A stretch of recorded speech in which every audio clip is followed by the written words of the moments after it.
July 1807, Napoleon Bonaparte had become master of Europe.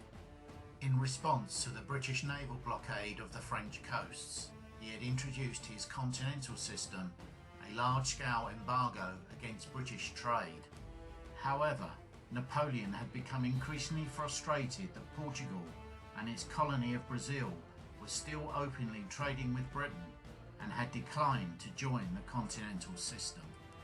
Portugal was Britain's oldest ally in Europe, and the Royal Navy used Lisbon for its operations against France.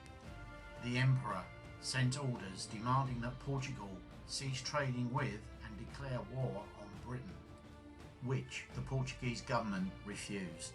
In response to the Portuguese defiance, Napoleon ordered the large force, commanded by General Fernando Giraud, that had concentrated in southern France, to cross the frontier into Spain and prepare to march on Lisbon.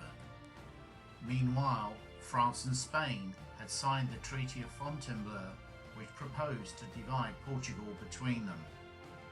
According to the treaty, Giraud's invasion force was to be supported by 25,000 Spanish troops.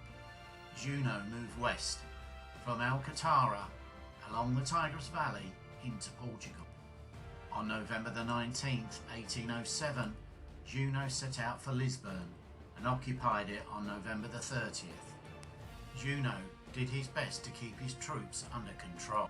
However, the Portuguese became increasingly angry and resentful over the harsh taxes imposed on them. By January 1808, the French started executing Portuguese citizens who resisted.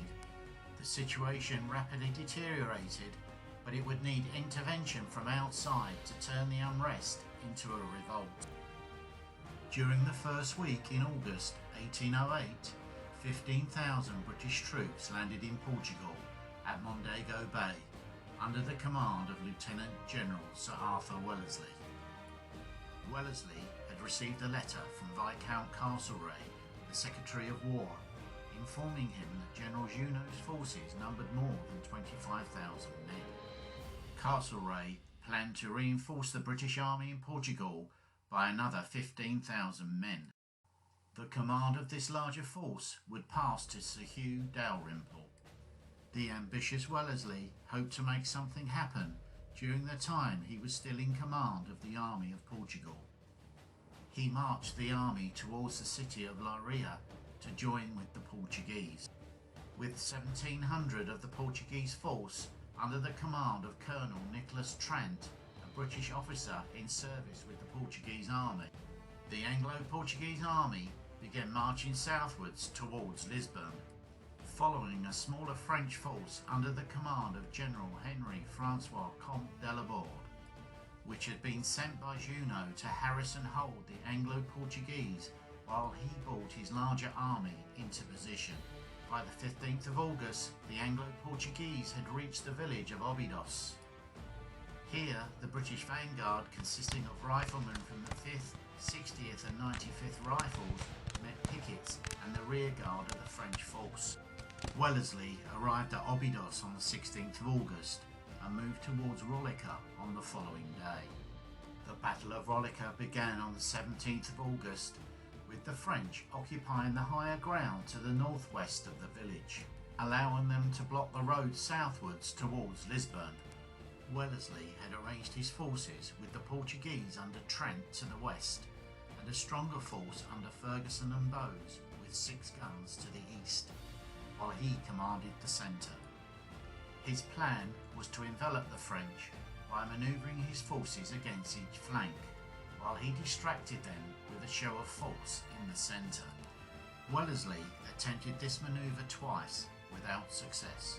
The French slowly fell back to a much stronger position on the hills above the village of Combeira.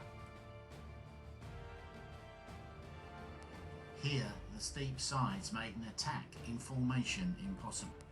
Colonel Lake of the 29th Regiment of Foot in the centre then made the mistake of dashing up a gully towards the French positions, which cost him his life and those of most of his men.